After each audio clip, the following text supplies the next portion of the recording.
بسم اللہ الرحمن الرحیم۔ آج کا ٹاپک بہت اہم ہے اور یہ لوگوں میں ایک بہت زیادہ جو ہے خوف رکھتا ہے، اور وہ ہے جادو۔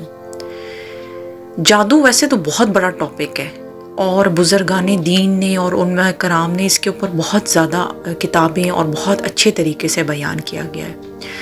اور لکھی ہیں، لیکن یہ ہے کہ اس کے بارے میں سمجھتی ہوں بات کرنا بہت ضروری ہے۔ ایز اے مومن دیکھیں، جادو تو ہوتا ہے، وہ اس لیے کہ آپ جناب صلی اللہ علیہ وآلہ وسلم، ہمارے پیارے نبی کریم صلی اللہ علیہ وسلم پر بھی جادو ہوا۔ اب اصل میں اس کا حل کیا ہے؟ اب آپ نے دیکھا ہے آج کل کیا ہوتا ہے، ہر کوئی کہہ رہا ہے یار میرے پہ تو جادو ہوا ہے، میں جس چیز میں ہاتھ ڈالتا ہوں یا جو بزنس شروع کرنے لگتا ہوں یار وہ ختم ہو جاتا ہے۔ اور آپ نے دیکھا ہوگا بڑی مائیں ایسی ہیں جو اپنی بچیوں کے لیے بڑی پریشان رہتی ہیں کہ ہماری بچیوں کی شادیاں نہیں ہوتی، بڑی بندش ہے، ان میں رکاوٹ ہے، بڑی جگہوں پہ بات چلتی ہے اور ختم ہو جاتی ہے۔ اسی طرح آپ نے اور لوگوں سے بھی بڑا سنا ہوگا کہ میرے پہ ہر کام میں رکاوٹ آ جاتی ہے۔ اصل میں بات یہ ہے کہ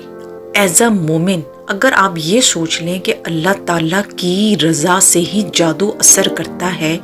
اور اللہ کی رضا سے ہی اثر نہیں کرے گا، تو واقعی جادو آپ پہ اثر نہیں کرے گا۔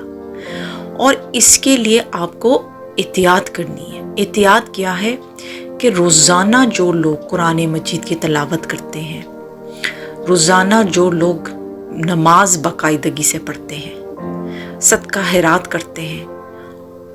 ان کے اوپر جادو کے افیکٹس لائٹ ہو جاتے ہیں، کم ہو جاتے ہیں۔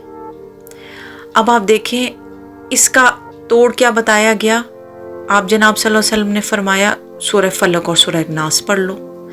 تو آپ جناب صلی اللہ علیہ وسلم نے خود پڑھی، تو ہم بھی سورہ فلق اور ناس کا ورد کر کے اپنے جسم پہ اس کو اچھی طرح پھیر لیں اور دم کر لیں۔ دوسرا یہ، جو شخص قرآن مجید کی تلاوت کرتا ہے اس کے اوپر فرشتوں اور رحمتوں کی ایک برسات ہوتی ہے۔ جب ایک طرف سے روشنی اور نور ہوتا ہے نا، تو اندھیرا وہاں سے ختم ہو جاتا ہے۔ تو جادو ایک قسم کا اندھیرا ہے، ایک کالک ہے، ایک آگ ہے۔ جب نور آتا ہے یا روشنی آتی ہے تو وہ اندھیروں کو کاٹ دیتا ہے، تو پھر آپ پہ جادو کے اثرات جو ہیں وہ ڈیمینش، ختم ہونا شروع ہو جاتے ہیں۔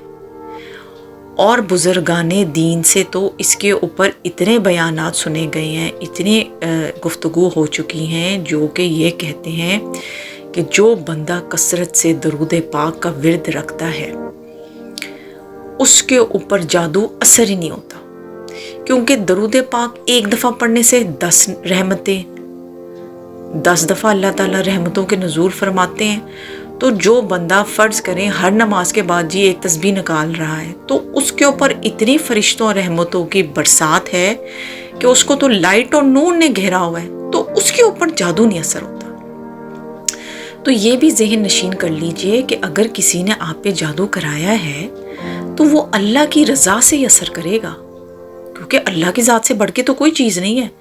اللہ تعالیٰ نے اگر حکم دے دیا کہ میرے اس محبوب بندے کے اوپر جادو اثر نہ کرے، کیونکہ یہ میرا بندہ بڑی پیاری نیت رکھتا ہے، نیک کاموں میں مصروف رہتا ہے اور صدقہ خیرات کرتا ہے، میرے نبی کریم صلی اللہ علیہ وسلم جو ہے ہمارے آقا، ان پہ درود پاک بھیجتا رہتا ہے، تو اللہ تعالیٰ کو کوئی محبوب بندہ اللہ اس پہ جادو کا اثر ہونے دیں گے؟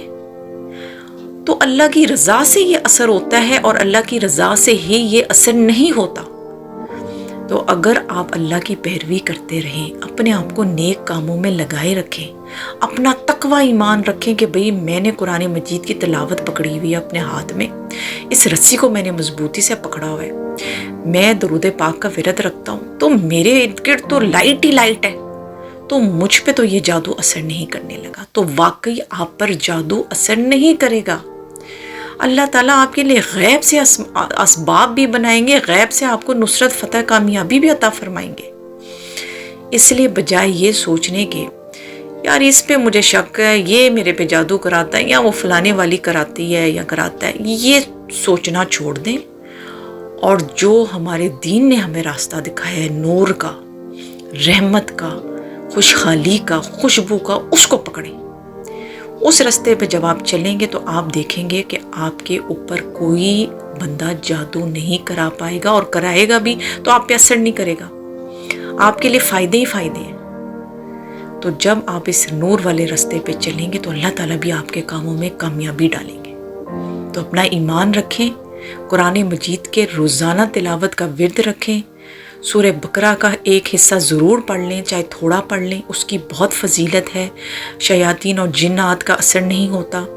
سورہ فلق اور ناس کا ورد رکھیں، چاہے 10 دفعہ، 11 دفعہ، 20 دفعہ، چاہے ہر نماز کے بعد، اور درود پاک کا کثرت سے ہر نماز کے بعد اس کی تسبیح نکالیں تو دیکھیں کیسے آپ کے کام نہیں کھلتے۔